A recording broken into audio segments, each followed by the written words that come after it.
नमस्कार दोस्तों, आज की वीडियो में आप सभी का बहुत बहुत स्वागत है।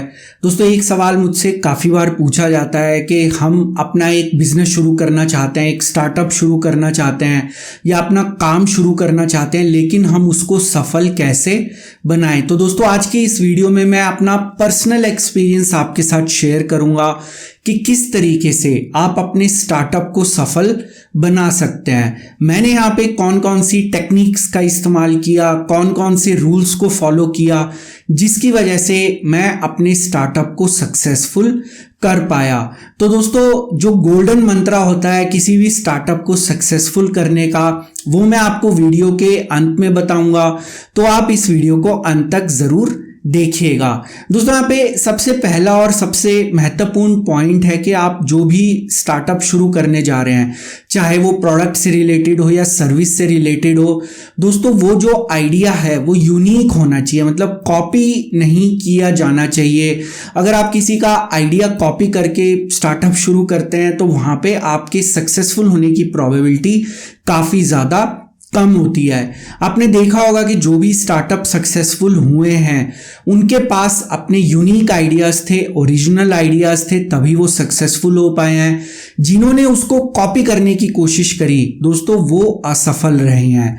दोस्तों, यहाँ पे दूसरा जो सबसे महत्वपूर्ण पॉइंट आता है कि यहाँ पे जब भी आप कोई स्टार्टअप शुरू करें तो आपको पैसों की आवश्यकता होती है, फंड्स की ज़रूरत होती है। अब सबसे बड़ा सवाल उठता है कि ये पैसे कहाँ से लाए जाएं। तो दोस्तों, यहाँ पे एक जो बड़ी गलती की जाती है कुछ स्टार्टअप्स के द्वारा कि वो अपनी जो पर्सनल सेविंग्स होती हैं, जो प्रमोटर्स होते हैं उनकी जो पर्सनल सेविंग्स होती हैं, वो उसका इस्तेमाल करते हैं। देखिए, मैं ये नहीं कह रहा कि ये बिल्कुल गलत है, लेकिन यहाँ पे आपको प्लान करना पड़ेगा। अगर आप स्टार्टअप शुरू करने की सोच रहे हैं तो वहाँ पे अगर मान लीजिए मैं 2 साल बाद शुरू करने की सोच रहा हूँ, तो मुझे उसके लिए जितने फंड्स की आवश्यकता है मैं उसको बचाना शुरू कर दूंगा। इसके अलावा दोस्तों, आप कोई इन्वेस्टर ढूंढ सकते हैं जो कि आपको फंड करे, आपके स्टार्टअप को फंड करे। तो दोस्तों, यहाँ पे जो फंडिंग है वो एक बड़ी समस्या होती है। दोस्तों, अगर आप भी आत्मनिर्भर बनना चाहते हैं और आपके पास एक अनूठा और गजब का बिजनेस आइडिया है, लेकिन उसको कार्यान्वित करने के लिए आपके पास पैसे नहीं हैं, तो आप OctaFX के इंस्टाग्राम स्पेशल मैराथन में भाग ले सकते हैं, जहां पे आप जीत सकते हैं $5000 तक की रकम। जी हाँ दोस्तों, पहले विजेता को मिलेंगे $5000, दूसरे विजेता को मिलेंगे $3000 और तीसरे विजेता को मिलेंगे $1000। बस इतना ही नहीं, कुछ विजेताओं को मिलेगा ऑफिशियल मर्चेंडाइज। आप इस रकम से अपना ड्रीम बिजनेस शुरू कर सकते हैं। OctaFX के इंस्टाग्राम स्पेशल मैराथन में भाग लेने के लिए आपको OctaFX के इंस्टाग्राम अकाउंट पे अपने बिजनेस आइडिया का एक वीडियो शेयर करना होगा 15 मार्च से 22 मार्च के दौरान। पूरी जानकारी के लिए आप डिस्क्रिप्शन बॉक्स में दिए गए OctaFX के इंस्टाग्राम अकाउंट पे क्लिक कर सकते हैं। और दोस्तों, OctaFX के इंस्टाग्राम अकाउंट को फॉलो करना मत भूलिएगा। दोस्तों, तीसरा महत्वपूर्ण पॉइंट होता है जो कि किसी भी स्टार्टअप के लिए सबसे महत्वपूर्ण पॉइंट है कि आप अपनी कॉस्ट को कंट्रोल में रखें। यहाँ पे काफ़ी सारे स्टार्टअप्स इसी वजह से फेल होते हैं क्योंकि वो अपनी कॉस्ट को कंट्रोल में नहीं रख पाते। आपको मालूम होगा दोस्तों कि मैं अपने ज़्यादातर काम जो है खुद करने की कोशिश करता हूँ या मैं फ्रीलांसर्स को हायर करता हूँ, जहाँ पे मैं अपनी कॉस्ट को कंट्रोल में रख पाता हूँ। दोस्तों, एक और महत्वपूर्ण बात होती है जो कि कॉस्ट को कंट्रोल रखने में काफ़ी मदद करती है, वो है 80-20 प्रिंसिपल, जिसके बारे में हम पहले भी चर्चा कर चुके हैं। दोस्तों, यहाँ पे आपका जो 80% रेवेन्यू है वो आपकी 20% एक्टिविटीज़ हैं उनसे आएगा, और जो 80% एक्टिविटीज़ हैं वो केवल 20% रेवेन्यू जनरेट करती हैं। या अगर हम उसको क्लाइंट के तौर पे देखें तो आपके 20% क्लाइंट्स अप्रॉक्सीमेटली 80% रेवेन्यू जनरेट करेंगे और 80% क्लाइंट्स जो हैं वो केवल 20% रेवेन्यू जनरेट करेंगे। तो दोस्तों, यहाँ पे अगर हमारे पास लिमिटेड सोर्सेज हैं, हमें कॉस्ट को कंट्रोल रखना है, तो हमें उन 20% क्लाइंट्स के ऊपर फोकस करना है जो हमें 80% रेवेन्यू दे रहे हैं, ना कि उन 80% क्लाइंट्स पे फोकस करना है जो हमें केवल 20% रेवेन्यू दे रहे हैं। इससे हम जो है अपने स्टार्टअप की कॉस्ट को कंट्रोल कर पाएंगे। दोस्तों स्टार्टअप की एक लाइफ साइकिल होती है जो कि आपको अपनी स्क्रीन पे भी दिख रही होगी। तो दोस्तों यहाँ पे होता क्या है कि जो स्टार्टअप्स होते हैं जब वो ग्रोथ फेज में होते हैं तो वो ऐसा मान के चलते हैं कि ये ग्रोथ फेज जो है हमेशा रहेगा और उसके हिसाब से अपने रिसोर्सेज को हायर करते हैं या उसके हिसाब से स्केल करते हैं। लेकिन दोस्तों ऐसा नहीं होता। ग्रोथ फेज के बाद जब मैच्योरिटी फेज आता है तो वहां पे आपको ऐसा लगना शुरू हो जाएगा कि आपकी कॉस्ट जो है एक्स्ट्रा ऑर्डिनरी हाई है और आपने जैसे सोचा था उस हिसाब से आपका स्टार्टअप ग्रो नहीं कर रहा। तो दोस्तों इस लाइफ साइकिल को समझना जरूरी है।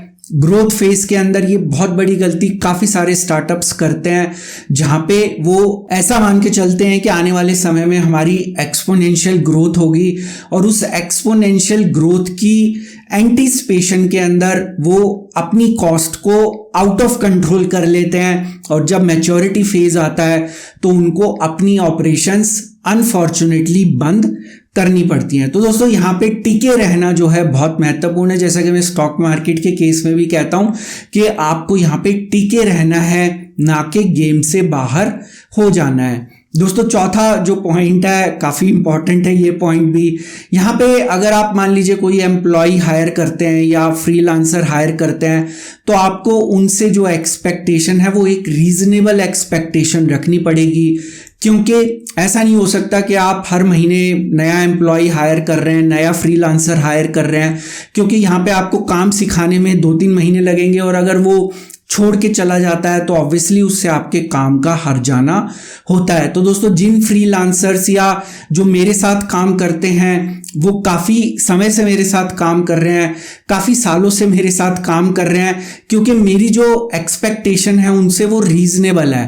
दोस्तों मैं यहाँ पे आपको एक महत्वपूर्ण बात कहना चाहूँगा कि ये जो कंपनी है या ये जो काम है ये मेरा है, ये बिजनेस मेरा है, ये मेरे एम्प्लॉय का बिजनेस नहीं है, या जो मेरे लिए फ्रीलांसिंग कर रहा है ये उसका बिजनेस नहीं है।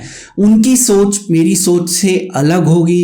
अगर मेरा काम नहीं होता तो मुझे टेंशन होगी, लेकिन जो एम्प्लॉय होते हैं या जो फ्रीलांसर होते हैं उनका काम करने का एक अलग तरीका होता है। मैं खुद एम्प्लॉय रह चुका हूँ तो ये चीज़ मैं आज रियलाइज करता हूँ कि जो कंपनी का मालिक होता है या जिसकी कंपनी होती है उसको ज़्यादा टेंशन होती है, क्योंकि वो उसकी कंपनी है, उसकी रिस्पॉन्सिबिलिटी है, उसकी जिम्मेदारी है।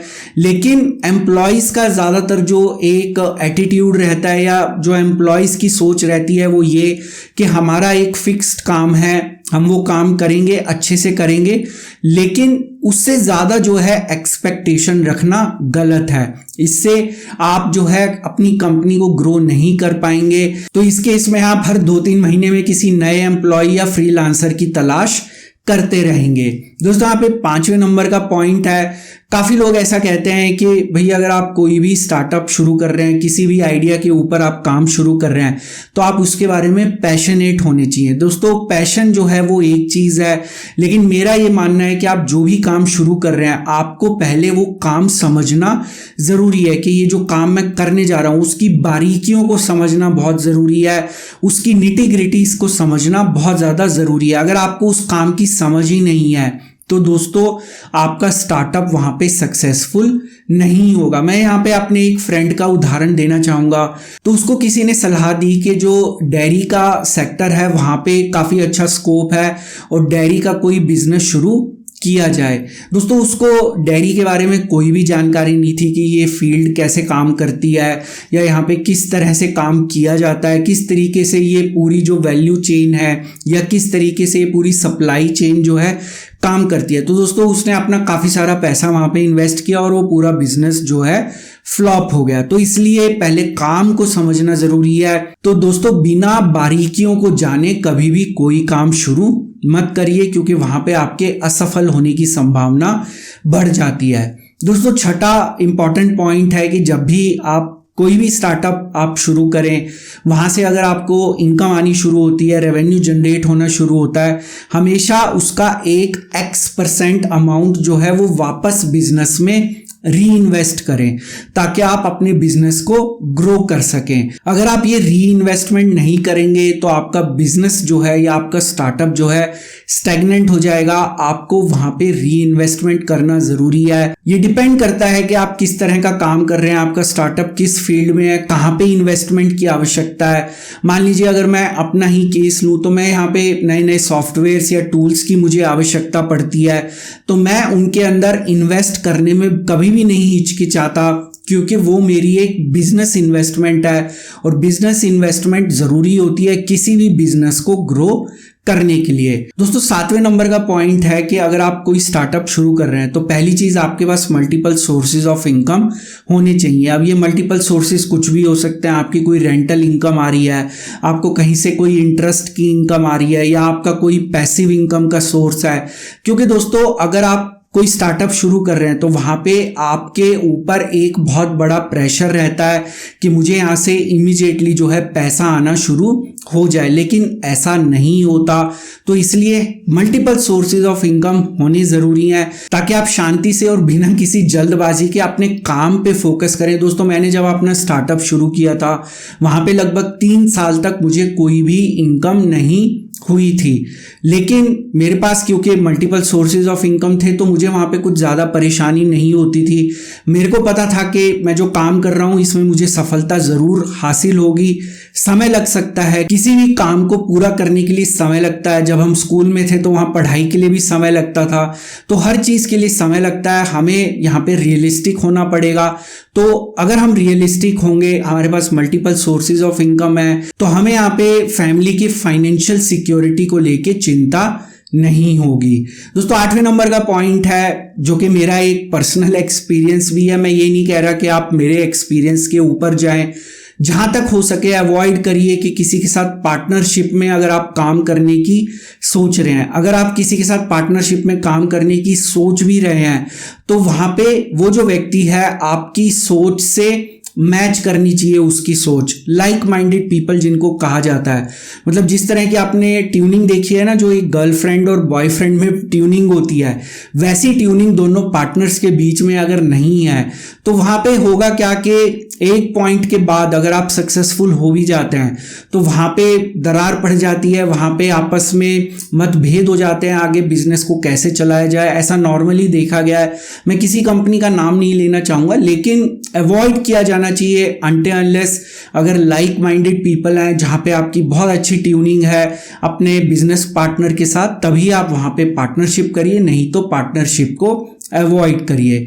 दोस्तों 9वें नंबर का पॉइंट है कि आप हमेशा अपने क्लाइंट्स या कस्टमर से ऑनेस्ट रहिए, उनके साथ ईमानदारी से पेश आइए, उनको चीट करने की कोशिश मत करिए। तो दोस्तों यहाँ पे जो गोल्डन मंत्रा जिसके बारे में मैंने इस वीडियो की शुरुआत में कहा था, वो गोल्डन मंत्रा मैं आपको बताना चाहूँगा।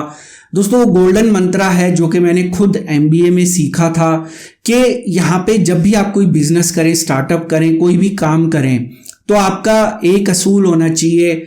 ये 2 पॉइंट्स के अंदर मैं आपको बताऊंगा। पहला ये कि कभी भी आप ओवर प्रॉमिस करके अंडर डिलीवरी मत करिए। इसके कहने का मतलब है कि आपने बहुत बड़े बड़े वादे कर दिए कि मैं आपको ऐसा प्रोडक्ट दूंगा, ऐसी सर्विस दूंगा, लेकिन जो आपने डिलीवर किया प्रोडक्ट या सर्विस, वो जो है जो प्रॉमिसेस किए गए थे उसके ऊपर खरे नहीं उतरी, या उसके ऊपर वो प्रोडक्ट खरा नहीं उतरा, तो यहाँ पे डेफिनेटली आप जो है वहाँ पे सक्सेसफुल नहीं हो पाएंगे।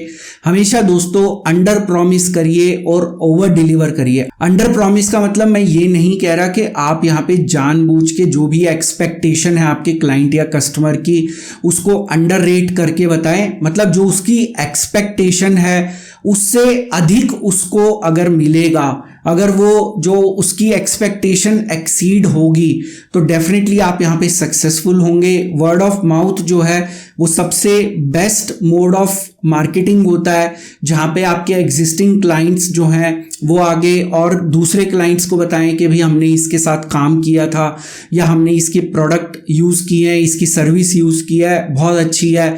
तो दोस्तों जो वर्ड ऑफ माउथ मार्केटिंग होती है वो सबसे बेस्ट मार्केटिंग होती है, तो वो एक बिल्कुल free of cost marketing marketing होती है तो हमेशा वर्ड ऑफ माउथ मार्केटिंग के ऊपर रिलाय करिए। लॉन्ग रन में आपके बिजनेस को, आपके स्टार्टअप को केवल वर्ड ऑफ माउथ मार्केटिंग ही ऊपर लेके जा सकता है। दोस्तों 10वें नंबर का इंपॉर्टेंट पॉइंट है कि आप अपने बिजनेस की ग्रोथ को लेके रियलिस्टिक रहिए। अनएक्सपेक्टेड या जिसको कह लीजिए कि अनरियलिस्टिक ग्रोथ कभी भी एक्सपेक्ट मत करिए। आपको प्रैक्टिकली सोचना पड़ेगा कि मैं ये काम शुरू करने जा रहा हूँ, इसके अंदर इतना टाइम मुझे सेटल होने में लगेगा, इतने टाइम के बाद मुझे रिजल्ट्स मिलने शुरू होंगे।